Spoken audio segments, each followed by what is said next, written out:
عزیز دوستو، بزرگوں اور بھائیوں، انسان کھائے پیے سوئے جاگے تو اس کے جسم کی ضروریات پوری ہوتی ہیں، لیکن جب وہ اللہ کا ذکر کرتا ہے، نماز پڑھتا ہے، دعا مانگتا ہے، استغفار پڑھتا ہے، درود و سلام کے گجرے پیش کرتا ہے، تو پھر اس کی روحانی ضروریات پوری ہوتی ہیں۔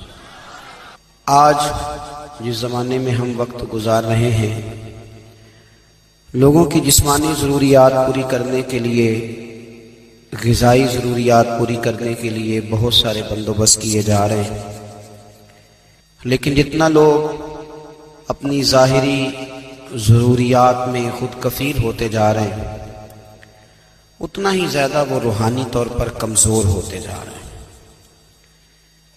گھنٹوں بیٹھ کر گپ شپ کرنے والے لوگوں کے لیے تھوڑی دیر بھی ذکر الہی کرنا مشکل ہو جاتا ہے۔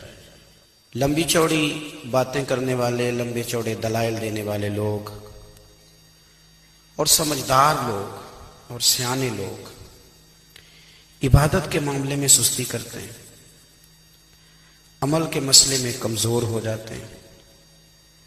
تسبیحات کرنا، وظائف پڑھنا، درود و سلام پڑھنا، کم بولنا، سچی بات کرنا، صبر سے رہنا، شکر کو اپنانا، قناعت اختیار کرنا، حسد، بغض، عداوت سے بچنا، یہ لوگوں کے لیے مشکل ہو جاتا ہے۔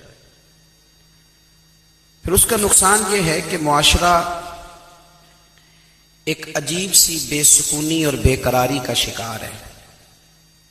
جیب میں بہت زیادہ پیسے رکھنے والا، خوش شکل نظر آنے والا، پیٹ بھر کے روٹی کھانے والا شخص بھی ڈھونڈتا پھرتا ہے کہ آخر میں پریشان ہوں کیوں۔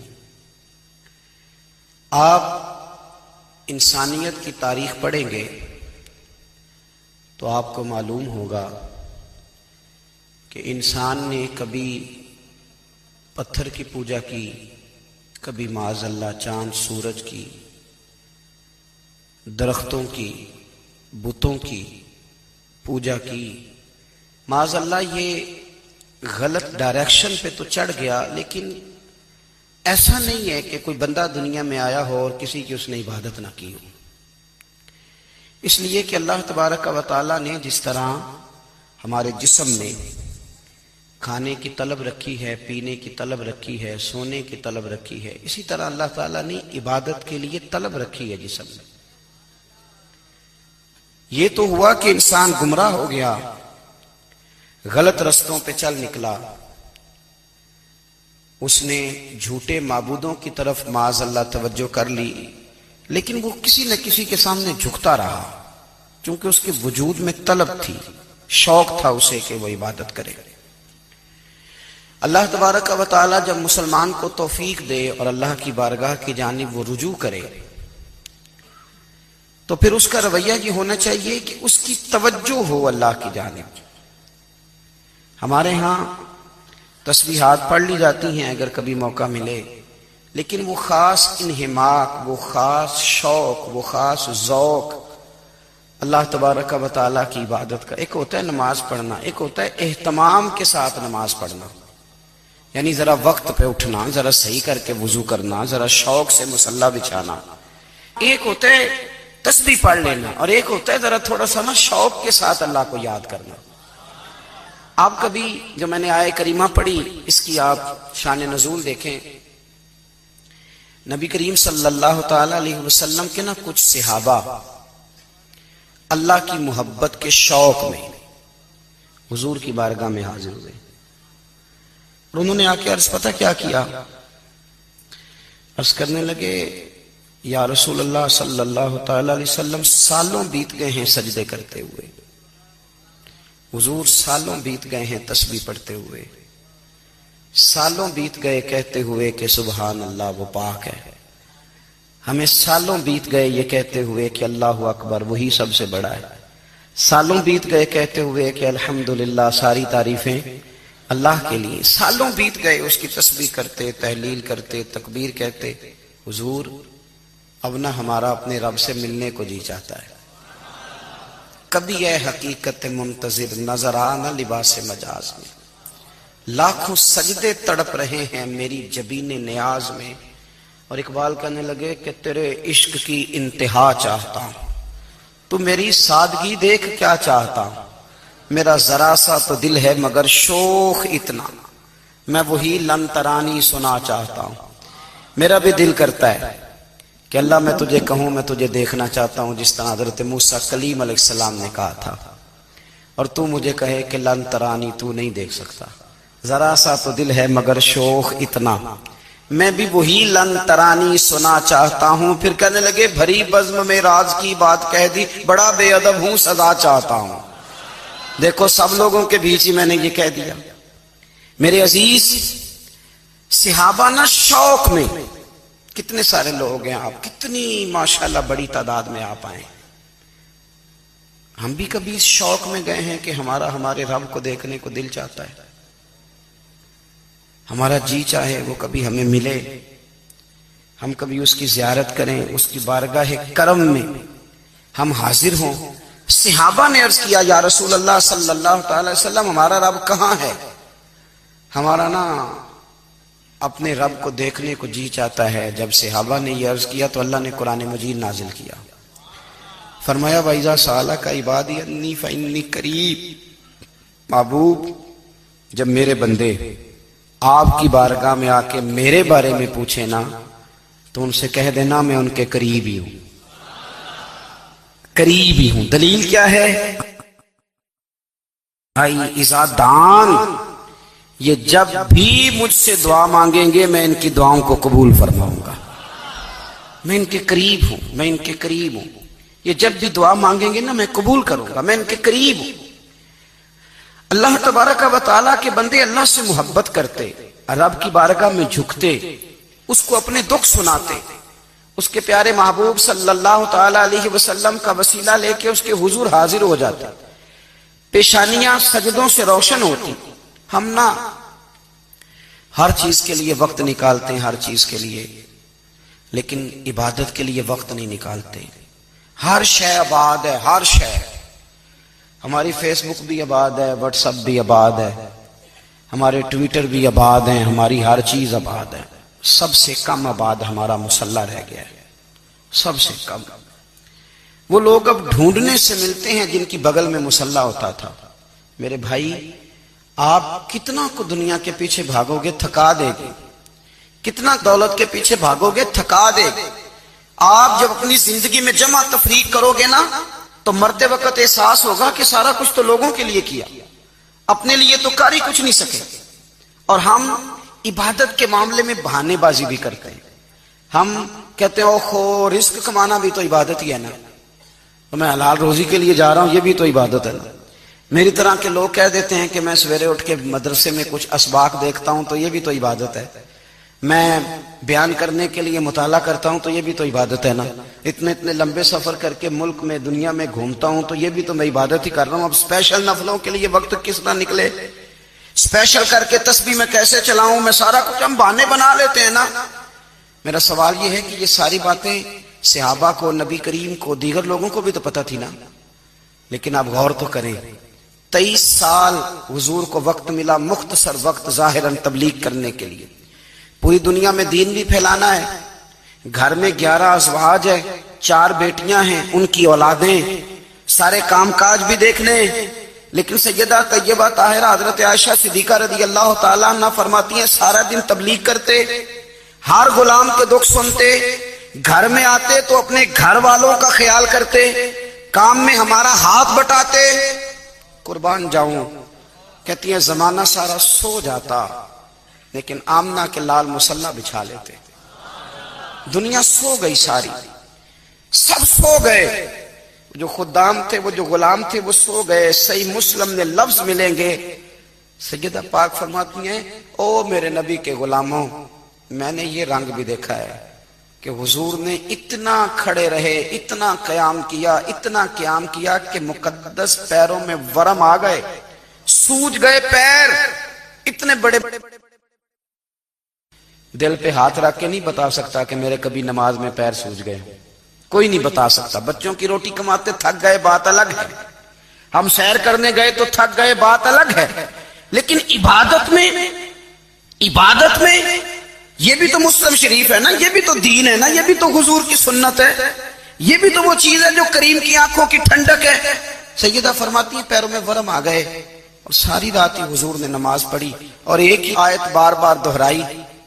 مسجد نبوی میں بلال حبشی نے فجر کی اذان دے دی اور حضور ابھی مصلی پہ تھے۔ کریم فارغ ہوئے، میں نے عرض کی یا رسول اللہ صلی اللہ علیہ وسلم، آپ کے تو صدقے اللہ اگلے پچھلوں کے گناہ معاف کرے گا، تو آپ اتنی آہوزاری کیوں فرماتے ہیں؟ آپ تو شفیع ہیں، آپ تو انبیاء کے امام ہیں۔ تو حضور نے فرمایا عائشہ تم نے گنوایا ہے نا میرے اللہ کی مجھ پر کتنی رحمت ہے، افلا اکون عبدا شکورا، فرمایا اگر اس نے اتنی نعمتیں دی ہیں تو کیا میں اس کا شکر گزار بندہ نہ بنوں؟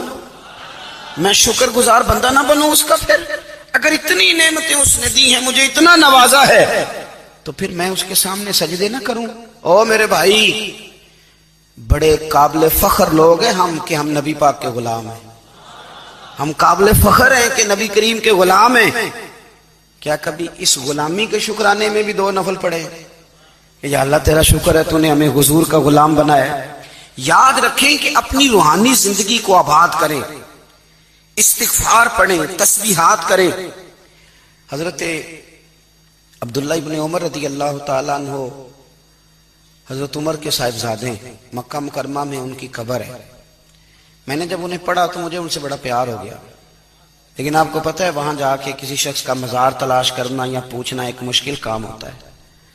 تو ایک دفعہ میں مکہ شریف میں حاضر تھا، تو ایک گاڑی والا ڈرائیور مجھے کہنے لگا کہ مولانا میں آپ کو جانتا ہوں، مجھے آپ سے محبت ہے، ایک بات بتاؤں آپ کو؟ میں نے کہا بتاؤ۔ کہنے لگے حضرت عبداللہ ابن عمر کی قبر دیکھنی ہے۔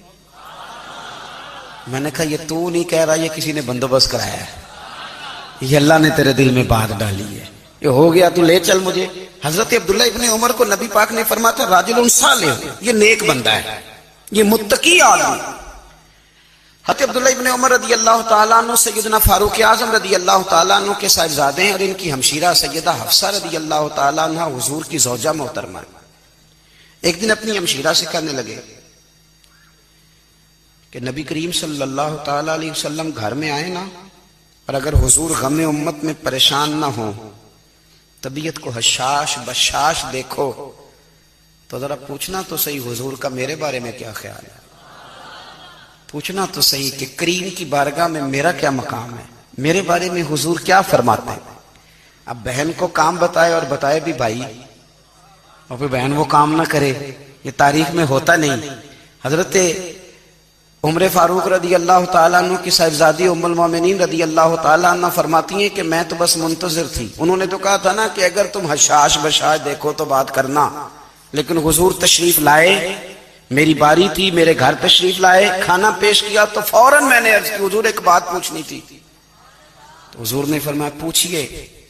میں نے عرض کی حضور میرے بھائی عبداللہ ابن عمر کے بارے میں آپ کا کیا خیال ہے؟ نوجوانوں میری بات پہ غور کرنا، میرے بھائی کے بارے میں آپ کا کیا خیال؟ تو نبی کریم صلی اللہ تعالیٰ علیہ وآلہ وسلم نے میری طرف دیکھا، اور پھر حضور زیر لب تھوڑا مسکرائے، اور بریلی کے امام کہتے ہیں کہ حضور مسکرا دیتے تھے نا تو جو بڑا دکھی ہوتا تھا وہ بھی ہنس پڑتا تھا۔ اب سوال پیدا ہوتا تھا کہ پھر تو اس مسکراہٹ کے لیے انتظار کرنا پڑتا ہوگا کئی مہینے کہ حضور مسکرائیں تو رونے والے ہنسیں، تو اعلیٰ حضرت فرماتے نہیں، انتظار نہیں کرنا پڑتا، یہ مسکراتے رہنا تو حضور کی عادت ہے۔ جس کی تسکین سے روتے ہوئے ہنس پڑے، اس تبسم کی عادت پہ لاکھوں سلام۔ یعنی یہ تو عادت ہے حضور کی مسکراتے رہنا، اس کے لیے انتظار نہیں کرنا پڑتا۔ بھائیو آپ خیال رکھیں گے، غور کریں گے، حضرت عبداللہ ابن عمر رضی اللہ تعالیٰ عنہ کے بارے میں پوچھا تو سیدہ فرماتی ہیں کہ نبی کریم صلی اللہ تعالیٰ علیہ وسلم نہ زیر لب مسکرائے اور فرمایا حفصہ تیرا بھائی ہے تو اچھا، لیکن میں نے سنا ہے کہ عشاء کی نماز پڑھتا ہے تو فجر تک سویا ہی رہتا ہے۔ او نوجوانوں، 10 بجے تک سونے کی بات نہیں ہوئی، 9 بجے تک سونے کی بات نہیں ہوئی، 11 بجے اٹھنے کی بات نہیں۔ حضور فرمانے لگے میں نے سنا ہے کہ عشاء کی نماز پڑھ کے سو جاتا ہے اور فجر تک سویا ہی رہتا ہے۔ اسے چاہیے کہ تہجد کے وقت اٹھا کرے، اللہ کی بارگاہ میں حاضر ہوا کرے، آہوزاری کرے، سجدے کرے، عبادت کرے، اٹھتا ہے اور فجر میں جا کے اٹھتا ہے۔ حضرت جناب حفصہ رضی اللہ تعالیٰ عنہ کہتی ہے میں نے جناب عبداللہ ابن عمر کو پیغام دیا اور میں نے کہا میرے جوان بھائی سن، نبی پاک نے فرمایا ہے تو اچھا پر تہجد میں نہیں اٹھتا، نفل نہیں پڑھتا۔ او میری ملت کے جوانوں، مزہ نہیں آ جاتا جب ساری دنیا سوئی ہو، ساری دنیا، اور بستر بھی گرم ہو اور نیند بھی پورا غلبہ کر رہی ہو، اور اچانک گھنٹی بجے دماغ میں، آنکھ کھلے، گھڑی پہ نظر پڑے، 3:30 4 بجے کا پیغام گھڑی بتائے، اور کوئی چڑھتی جوانی والا اٹھ کے وضو کرے، اور جب وہ مصلی کھول کے بچھائے تو مدینے والے محبوب کہتے ہیں کہ ہر نماز پہ رب ثواب دیتا ہے، اور جو اٹھ کے تہجد کی نماز پڑھے اسے دیکھ کے تو رب مسکراتا ہے، جو اس کی شان کے لائق ہے، جو اس کی شان کے لائق، وہ مسکراتا ہے، خوش ہوتا ہے کہ میرا بندہ تہجد میں اٹھ گیا، وہ مسکراتا ہے۔ کاش ہماری صبحیں کبھی اپنے مالک کے نام ہو جائیں، کاش کے صبح۔ حضرت ابو الحسن رحمت اللہ تعالی علیہ حضرت معاذ ابن جبل رضی اللہ تعالیٰ عنہ کے پاس بیٹھا کرتے تھے، فرماتے ہیں ان سے جو پیار بڑھا تو پھر میرا مصلی سے بھی بڑھ گیا۔ تابعی ہیں، فرماتے ہیں صحابی رسول سے محبت ہوئی تو ذکر سے بھی ہو گئی، پھر درود شریف سے بھی ہو گئی، محبت ان سے بڑھی تو پھر اللہ نے مسجد کا پیار بھی بڑھا دیا۔ آپ فرماتے ہیں کہ میری ہر وقت طبیعت چاہتی تھی کہ بس اللہ اللہ کروں، بس اللہ اللہ کروں، بس نہ میں ذرا تھوڑی جان چھڑاؤں لوگوں سے، کوئی 10 منٹ ملے تو میں کچھ 4 نفل پڑھ لوں، میں تھوڑا سا نہ بچوں لوگوں سے، اور مجھے تسبیح ملے تو میں نہ کچھ 400-500 دفعہ استغفار پڑھوں، سبحان اللہ، الحمدللہ، اللہ اکبر، لا حول ولا قوت الا باللہ، میں نہ تسبیحات پڑھوں۔ فرماتے ہیں کہ بچے تھے گھر میں 6-7، غربت تھی، کام ملتا کوئی نہیں تھا، اور میں کام چور نہیں تھا، کام ڈھونڈتا تھا، پر اللہ کی قدرت کے کام نہیں ملتا تھا۔ فرماتے ہیں کہ میں نے ایک دن اپنی اہلیہ سے کہا کہ آج میں پھر جاتا ہوں کام ڈھونڈنے، تو میری بیوی بڑی فرما بردار تھی، پر اس دن نہ غربت کے ہاتھوں تنگ آ کے کہنے لگی آج نانا کوئی تو چیز لے کے آیا، تو مجھ سے بچوں کی بھوک نہیں دیکھی جاتی، یہ سب روگاں دا روگ محمد جس دا نام غریبی، کنڈ بلا کے لنگ جاندے نہیں دوست یار قریبی، آج نہ کچھ لے کے آیا تو میں بچے لے کے چلی جاؤں گی۔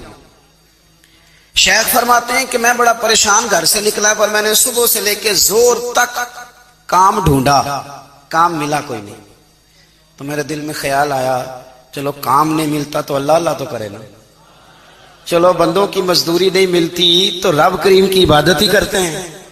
فرماتے ہیں کہ میں نے نا فرات کے پانی سے وضو کیا، نہر کے، شدید دھوپ تھی، ساتھ ریت تھی اور ریت تپ رہی تھی، میں نے اپنا رومال وہیں مصلی کے طور پر بچھا لیا، اور فرماتے ہیں کہ زور سے لے کر عصر تک نماز پڑھی، دھوپ بھی پورے زور پہ، پر میرے سجدے کا ذوق بھی پورے زور پہ۔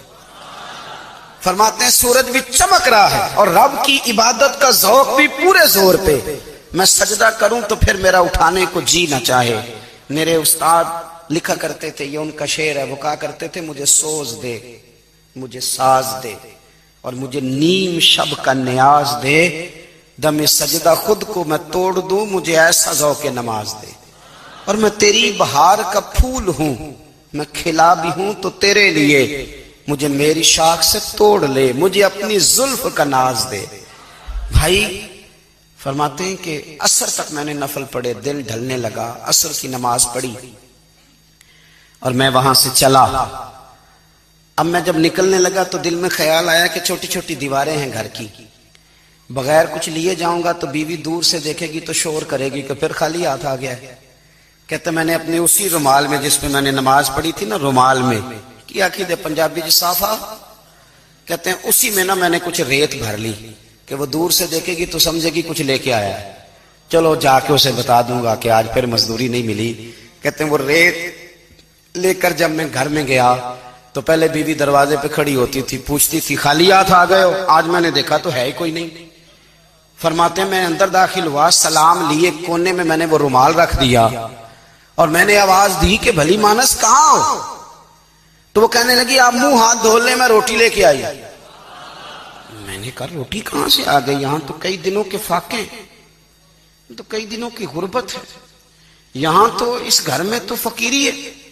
فرماتے ہیں کہ وہ روٹی لے کے آئی اور اس وقت کی جو موجودہ نعمتیں تھیں، سمجھ لیں سلاد، اچار، ہر چیز ساتھ لائی۔ میں نے کہا کہ بچے کہاں گئے؟ کہنے لگی وہ کھانا کھا کے کھیلنے گئے، آپ کھانا کھا لیں آ جاتے۔ کھانا اس نے چن دیا۔ میں نے حیرت انگیز لہجے میں ساری نعمتیں اپنے دسترخوان پہ دیکھ کر کے بیوی سے پوچھا یہ کہاں سے آیا کھانا؟ بچوں کو تو نے کہاں سے کھانا کھلایا؟ یہ سارا کچھ کیسا ہے؟ تو کہنے لگی پتہ نہیں آج آپ کس کریم کی مزدوری کرنے چلے گئے تھے، پتہ نہیں کس کریم کی، میرے گھر میں تو اتنی نعمتیں آئی ہیں کہ مجھ سے سنبھالی نہیں جا رہی، اتنا اناج ہے، اتنا گندم ہے، کس کریم کے دروازے آج چلے گئے تھے؟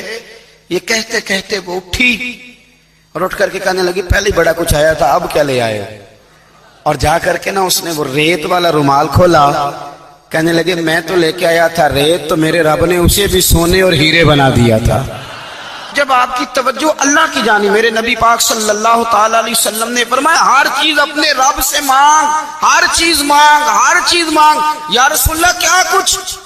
میرے محبوب نے فرمایا تیرے گھر میں نمک بھی ختم ہو جائے تو وہ بھی اپنے رب سے مانگا کر، تو مانگنا وہ تجھے دے گا، تو اس کی بارگاہ میں کشکول طلب دراز تو کرنا۔ اور ترمذی شریف میں عجیب لفظ ہیں، رسول کائنات نے فرمایا، رب کریم فرماتا ہے جب میرا بندہ ہاتھ اٹھاتا ہے نا تو مجھے حیا آتی ہے کہ میں خالی کیسے لوٹا دوں اس کے۔ اتنے بڑے بادشاہ کی بارگاہ میں، او بھائی لوگوں سے عزتیں تلاش کرتے ہو تو وہ کیا تمہیں عزت دیں گے؟ وہ تو کل اچھا کہتے ہیں پرسوں برا کہنے لگ جاتے ہیں۔ لوگوں کے سامنے گڈ بک میں آنا چاہو گے تو وہ تو سویرے تمہارے بارے میں کچھ کہیں گے، شام کچھ اور کہیں گے۔ اپنی روحانی زندگی آباد کریں، اپنے مسلح کو وقت دیں، اور دنیا سے چھپ کر اس موبائل کو بند کر کے اور اپنے آپ سے بھی چھپ کے اور تنہا ہو کے چھپا کے سارا کچھ اپنے آنسو اپنے رب کی بارگاہ میں پیش کریں، اس کے حضور حاضری دیں۔ سنو نا ترمذی کی حدیث، اور اسے یاد رکھنا، نبی پاک علیہ السلام نے فرمایا اپنے دکھ لوگوں کے سامنے نہ بیان کر دو، سیٹھوں نوابوں کو نہ بتاتے پھرنا، دنیا داروں کے سامنے جا کے نہ رونا کہ میں تکلیف میں ہوں۔ فرمایا اگر دنیا داروں کو دکھ بتاؤ گے رب تمہیں کبھی غنی نہیں کرے گا، اور لوگ ہیں کہ الٹا مذاق اڑائیں گے۔ آپ کی جس سے بڑی پکی یاری ہے نا، پکی، وہ تب تک پکی ہے جب تک آپ نے 50,000 مانگا نہیں، اور جس وقت آپ نے کہہ دیا کہ میں مجبور ہوں میری مدد کر تو پھر ختم ہو گئی دوستی۔ لوگوں کے تعلقات آپ کے ساتھ تب تک ہیں جب تک آپ ان سے کوئی ضرورت وابستہ نہیں کرتے۔ کریم محبوب فرمانے لگے بندوں کے سامنے دکھ نہ بیان کرنا، اللہ تجھے کبھی غنی نہیں کرے گا۔ تو اپنے دکھ اپنے رب کو بتا، تو دعائیں مانگ، تو اس کی بارگاہ میں حاضر ہو، تو اس کے حضور عرض کر۔ فرمایا اپنے دکھ اپنے رب کو بتا، وہ جلدی کرے یا دیر سے کرے تجھے ساری دنیا سے بے نیاز کر دے گا، تجھے کسی کا محتاج نہیں رہنے دے گا۔ اپنے مسلح کو، اپنی دعاؤں کو، ایک بزرگ فرماتے ہیں میں نے دعا مانگنے کا طریقہ اپنی بیوی سے سیکھا۔ دعا مانگنے کا طریقہ اپنی، سیکھنے والے تو اپنے بچوں سے بھی سیکھ لیتے ہیں، سیکھنے والے تو ہر ایک سے سیکھتے ہیں۔ وہ کہتے ہیں میں نے دعا مانگنے کا سلیقہ اپنی بیوی سے سیکھا ہے۔ حضرت وہ کس طرح؟ فرمانے لگے میری بیوی نے نا مجھے کوئی کام بتایا، کچھ پیسوں کی ضرورت کے لیے کہا، تو میں نے اسے کہا کہ بھئی ابھی میرے پاس نہیں ہے، کچھ دنوں میں آتے ہیں تو میں دے دوں گا۔ عورتوں کی عادت ہوتی ہے وہ بار بار یاد کراتی ہیں، 2-4 دنوں کے بعد پھر اس نے کہا حضرت وہ میں نے کہا تھا کچھ پیسے، میں نے اسے کہا کہ ابھی میرے پاس نہیں ہے، کچھ دنوں میں ملتے ہیں تو میں تمہیں دے دوں گا۔ اس نے کچھ دنوں کے بعد پھر کہا حضور وہ میں نے کچھ پیسے کہے تھے۔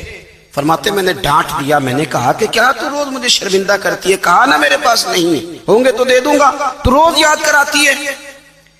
فرماتے ہیں اس نے پہلے تو میری ڈانٹ کو سہا، پھر میرے سخت جملوں نے اس کی آنکھوں میں آنسو پیدا کر دیے، پھر اس نے اپنے آنچل میں اپنے اس دکھ کو سمیٹا، اور پھر اس نے ایک جملہ کہا تو میں رو پڑا، اور مجھے اپنے رب سے مانگنے کا طریقہ آ گیا۔ مجھے کہنے لگی حضرت جی آپ نے ڈانٹ دیا میں نے سہ لیا، پر آپ ہی میرے شوہر ہیں، بتائیں نا آپ سے نہ کہوں تو میں کس سے جا کے کہوں۔ فرماتے ہیں میں رو پڑا، اور میں کھل کے رویا، اور میں تڑپ کے رویا، اور پھر میری سسکیاں بند گئیں۔ تو مجھے کہنے لگی آپ کو کیا ہوا؟ میں نے کہا مجھے بھی دعا مانگنی آ گئی ہے۔ جب میں اسے کہوں گا نا اللہ تو ہی میرا رب ہے، میں تجھ سے نہ کہوں تو میں کس سے جا کے کہوں؟ میں کیوں کسی بندے سے سوال کروں؟ میں کیوں کسی دنیا دار سے کہوں؟ میں تیرے بندوں کا، نیک بندوں کا وسیلہ لے کے، تیرے محبوب کی غلامی لے کے تیری بارگاہ میں آیا، تجھ سے نہ مانگوں تو کس سے مانگوں؟ سمجھ آ گئی ہے؟ جب میں اس رنگ میں مانگوں گا تو پھر رب میرے اوپر بڑا ہی فضل فرمائے گا، وہ میرے اوپر بڑی رحمت کرے گا، وہ میرے لیے آسانیاں کرے گا۔ عزیز دوستو، ہم اس طرح کرنے لگ گئے ہیں کہ ہم نے نا اپنے تعلقات پر اعتماد کرنا شروع کر دیا ہے۔ میرے تعلقات بہت ہیں، ہم نے اپنی دولت پر اعتماد کرنا شروع کر دیا ہے، میرے پاس دولت بہت ہے، ہم نے اپنے علم پر، اپنی شہرت پر اعتماد کرنا شروع کر دیا ہے کہ میرے پاس فلاں چیز بہت ہے۔ یاد رکھنا، جب بے نیاز اپنی صفت بے نیازی دکھاتا ہے تو بڑی بڑی دولتوں والے مجبور نظر آتے ہیں۔ بھائیو، جب انسان کا رشتہ اپنے مالک کے ساتھ ہوتا ہے پھر تو غم بھی کچھ نہیں کہتے، پریشانیاں بھی کچھ نہیں کہتے، پھر تو زندگی صبر والی، پھر تو زندگی توکل والی، پھر تو زندگی بھروسے والی، پھر انسان اپنے آپ کو رسوا نہیں کرتا، دنیا داروں سے امیدیں اس کی ختم ہو جاتی، امیدیں اللہ رسول سے لگا لیتا، مضبوط ہو جاتا ہے، مضبوط، طاقتور ہو جاتا ہے، خوددار ہو جاتا ہے، باوقار، باعزت ہو جاتا ہے۔ حضرت بہلول دانا رحمت اللہ علیہ بیٹھے تھے تو ہارون رشید حج کر کے آ رہا تھا، تو رستے میں حضرت شیخ سے ملاقات ہو گئی تو السلام علیکم کے بعد کہنے لگا حضور کوئی حکم ہو تو بتائیے گا۔ تو حضرت بہلول دانا فرمانے لگے تیرا رب کون ہے؟ اس نے کہا اللہ۔ تو فرمایا میرا کون ہے؟ کہا اللہ۔ فرمانے لگے تو بڑا ہی بیوقوف ہے، کیا تو یہ سمجھتا ہے کہ رب ہارون رشید کو تو دے گا اور بہلول دانا کو بھول جائے گا؟ تیرا بھی وہی رب ہے، میرا بھی وہی رب ہے، اس نے اگر تجھے دے کے آزمایا ہے تو ہو سکتا ہے مجھے نہ دے کے آزما رہا ہو، جب اس کی حکمت کے تقاضے ہوں گے تو عطا کرے گا اور دے گا، تو جا اپنا کام کر۔ بھائی، اپنی روحانی زندگی، اپنی عبادات، اپنے وظائف، اپنے روزمرہ کی معاملات، اپنی دعائیں، اپنا استغفار، دیکھو کوئی مشکل کام تو نہیں، 2 رکوع ہیں سورہ واقعہ کے اگر رات کو پڑھ لی جائے تو۔ میں کس طرح یہ بات بیان کروں کہ تعویذ بانٹنا آسان ہے اور وظیفہ بتانا مشکل ہے؟ سارا دن تعویذ بانٹیں تو لوگ لینے کو تیار ہیں، اور اگر آپ وظیفہ بتائیں تو کہتے ہیں تو مشکل کام ہے۔ او خدا کے بندے، اگر آپ کا تعلق قرآن پاک کے ساتھ مضبوط ہو، قرآن پاک کے ساتھ اگر آپ کا رشتہ ہو، لوگ سفارشیں ڈھونڈتے ہیں نا دنیا میں، کوئی تعلق مل جائے تو میرا کام ہو جائے، دنیا میں اتنا مشکل معاملہ ہے، آخرت میں مجھے بتائیے گا کتنا مشکل معاملہ ہوگا۔ میرے نبی پاک صلی اللہ تعالی علیہ وسلم نے فرمایا جو لوگ سورہ ملک پڑھا کرتے تھے نا، سورہ ملک، یہ سورت ملک قیامت میں ان کی سفارش کرے گی، اور اس طرح کرے گی کہ کہے گی اے اللہ یہاں اس بندے کو جنت میں داخل کر دے یا مجھے قرآن پاک سے علیحدہ کر دے، تو رب فرمائے گا جا اس کا دامن تھام کے اسے جنت تک پہنچایا۔ آپ بات کو سمجھیں، جب آپ کے تعلقات اپنے معاملات کے ساتھ مضبوط ہوں گے، یہ نبی کریم نے وعدہ کیا ہے کہ تو سورت واقعہ پڑھ تیرے گھر میں فاقہ نہیں آئے گا۔ حضرت عبداللہ ابن مسعود رضی اللہ تعالیٰ عنہ بیمار تھے تو حضرت عثمان غنی رضی اللہ تعالیٰ عنہ تیمارداری کے لیے تشریف لے گئے اور جا کر کے کہا کہ آپ بڑے بیمار ہیں، آپ کی بیٹیاں زیادہ ہیں، میں چاہتا ہوں کہ خزانے میں سے کچھ مدد کروں۔ تو سیدنا عبداللہ ابن مسعود رضی اللہ تعالیٰ عنہ اٹھ کے بیٹھ گئے اور کہنے لگے امیر المومنین، اللہ آپ کو میری طرف سے، میری بیٹیوں کی طرف سے بہتر صلہ دے، میری بیٹیوں کو کسی خزانے کی ضرورت نہیں، میں نے انہیں خزانہ دے دیا ہے۔ کہا جناب آپ نے کون سا خزانہ دیا ہے، میں آپ کے مالی معاملات کو جانتا ہوں۔ تو فرمانے لگے امیر المومنین، میرے نبی کریم نے فرمایا ہے جو سورت واقعہ پڑھے اسے کبھی فاقہ نہیں آتا، میں نے بیٹیوں کو یاد کرا دی ہے، یہ خزانہ میں نے انہیں دے دیا ہے۔ وہ سارے والدین سنیں جو بیٹیوں کے لیے پریشان رہتے ہیں۔ حضرت عبداللہ ابن مسعود نصیحت کر رہے ہیں، فرمانے لگے میں نے سورت واقعہ یاد بھی کرا دی ہے، پڑھنے کی عادت بھی ڈال دی ہے۔ حضور نے فرمایا ہے جو سورت واقعہ پڑھے اسے فاقہ نہیں آتا۔ کہنے لگے چاند تو اپنی جگہ چھوڑ سکتا ہے، سورج گر سکتا ہے، تارے ٹوٹ سکتے ہیں، پر مدینے والے رسول کی بات غلط نہیں ہو سکتی۔ حضور نے فرمایا فاقہ نہیں آئے گا تو انشاءاللہ کبھی بھی نہیں آئے گا۔ کرنے کا کام یہ ہے